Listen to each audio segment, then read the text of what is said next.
Ya, jadi lamun urang boga keyakinan mah mantap. Pokos jelema mancing, make parahu. Mancing ti isuk datang ka setengah genep teu meunang-meunang teh kiato. Ti isuk datang ka setengah genep jangan geus 3 jam deui teh magrib aing can meunang goblok. Nya teu salat pan deui. Atuh setengah genep aing balik ya. Nya ngadoa ka Allah, ya Allah, mana Rahmanmu? Mana Rahimmu? Cena Gusti Rahman, cena Rahim, aing ti isuk datang ke setengah genep teh balik can meunang hiji-hiji acan. Negor aing Rahman mana? Pohara teh jelema. Tapi kulantaran Allah Maha Rahman teh ya atuh lauk dititah katanya plek we hiji. Ngomong deui nya na 5 butuhna. Kula hiji pamajikan hiji 2 anak 3 5 cenah teh. Ku Allah ditaekeun we ti laut teh 5 plak plak tah karak cenah. Beuh Gusti sakumaha makhluk bae. Mental 5 teh 5 bae. Mana Rahman, mana Rahim? Leuwihan atuh.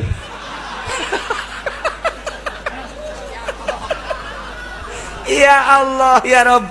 Ya cak Allah teh hayo geus kadarinya pinuh lauk. Parahu pinuh. Nah, ieu Rahman. Ieu Rahim. Gas Gusti lah pokona mah kula percaya Gusti Maha Rahman Maha Rahim. Mantap. Gas, buat tuh ka sisi laut wadahan kabeh. Masya Allah, buarang datang ka imah mana kahuruan. Urusan laut kok dibawa ka imah. Urusan Ieu Rahman Rahim geus karasa kunaon haju kahuruan. Naon hartina lauk Gusti cek cenah teh. Mana Rahman Gusti? Mana Rahim Gusti? Atuh sapira lauk cek cenah teh. Pareuman. Oh godean.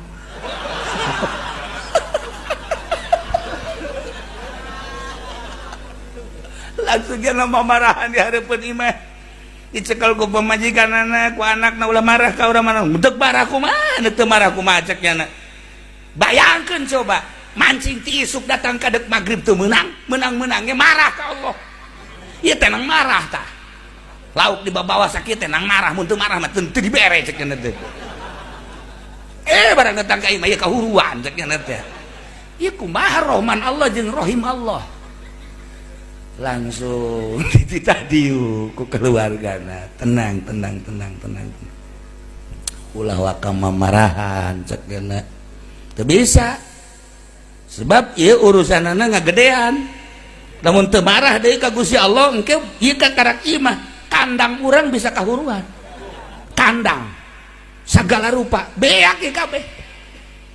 Nah kakarak diajak ka imah kiai barang diajak ka imah kiai salaki kula cek pamajikanna mamarahan dongengna seperti tadi tah cek kiai ndek teu marah kumaha atuh di ditu bener ge menang lauk ai imah kahuruan ndek marah kumaha atuh ya pasti marah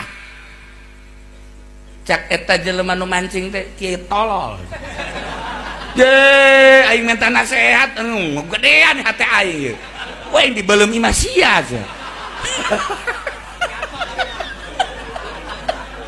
Kapa majikan balik ulah ka imah kiai kos kieu beres imah kiai cenah aing panas dangan teh ai datang deui ka imah kiai ato ieu kiai Golkar ya wah leuwih teu beres asana. Geus sababaraha kiai karak datang ka imah kiai anu boga kebijakan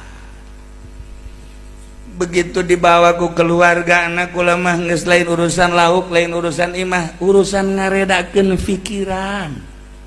Ieu pikiran lamun teu diredakeun stres lamun geus stres kan boro-boro ngabangun imah tangga jeung boro-boro ibadah ka Gusti Allah jang diri ge geus parah. Maka kula minta nasihat coba ka mama ieu mah ulah kudu dinasehatan kos kieu mah moal bisa dinasehatan sebab nyana boga kayakinan nu mantak nyana ngagerokeun ka Allah Rahman Rahim ge aya kayakinan ngan kayakinanna tertutup geus kulantaran tertutup haju kuarinya neuleuh imah leuwih tertutup deui, maka lain kudu dinasehatan ieu mah geus cicing heula di dieu. Baralik kabeh pamajikan jeung anak ieu mah kena cicing di dieu. Cicing mondok jadi masantren lain mondok masantren beda mondok jeung masantren. Mondok mah Haji Pendi lemburna pondok lahir datang kapaeh di dinya bae tapi bodoh bae sebab tama kampung pondok ngaranna masantren. Nah barang masantren dituturkeun kan ku kiaina sebab jelema lapar moal bisa dinasehatan kecuali dibere dahar. Jelema lamun hayang kawin dinasehatan moal bisa kecuali dibere jahe. Nasehatna teh model kos kitu orang bijak karana. Jelema lapar kudu bere dahar, jelema dahaga bere nginum, jelema hayang kawin jahe. Nah ieu pikiranna ka mana? Hanya orang bijak anu bisa nerka pemikiran-pemikiran jelema saenggeusna diterka dibere obat langsung dika Allahkeun. Maka nasehat jang jelema ieu lain kudu nasihat bahasa tapi nasehatna kudu dibangunkeun deui imah. Dimusyawarahkeun jeung keluarga saenggeusna dimusyawarahkeun nu penting aya jang menghuni ngahuni dirina asal teu kahujanan teu kaanginan bae. Dibangunkeun saenggeusna dibangunkeun kakarak dibere ilmu nu menuju ka Allah yakni menuju ka tauhidan. Urang kuari kakarak datang ka ilmiah ilmu tauhid wujud kidam bako mukhalafan encan datang ka yakin. Untuk menuju yakin eta dibutuhkeun proses, maka tafakur maka riyadhah mujahadah datanglah ka ner-neran rasa kehadiran Gusti Allah Subhanahu wa taala.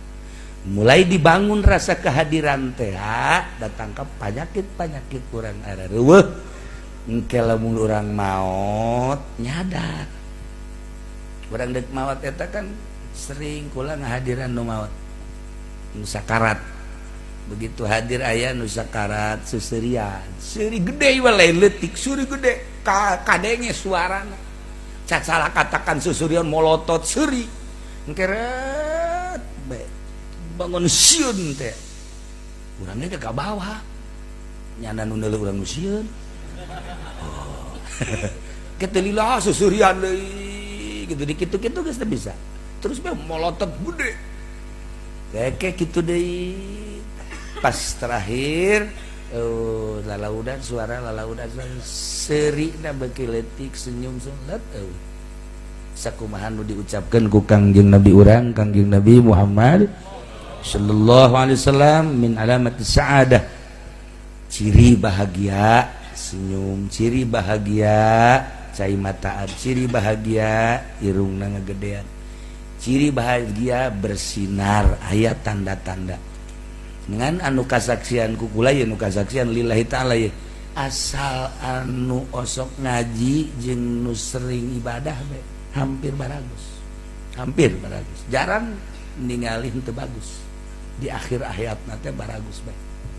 Tapi lamun nu jarang ngaji sangkilang ibadahna hebat tapi ngajina carang rada aya sababaraha anu rada kaalamatan syaqwa itah kula rada melengek bahkan aya nu dibingungkeun ku kula hiji ustad bingung sababaraha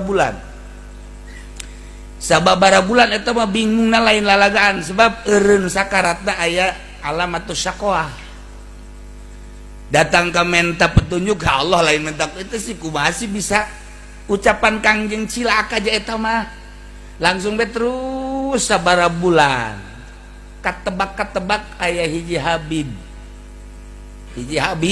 Habib adu ahli Allah teu kudu dicaritakeun Habibna hirup keneh urang Jawa Timur eta langsung ngomong we Pak Kiai lagi bingung ya iya ngebingungin ustad yang sakarat kok nyaho Masya Allah Habib dah kakara kapanggih harita bari lempang ngomong kos gitu iya Habib lain sambarangan ya Allah ya Rabbi bingung-bingungin lagi sakarat ya akhirnya kelihatannya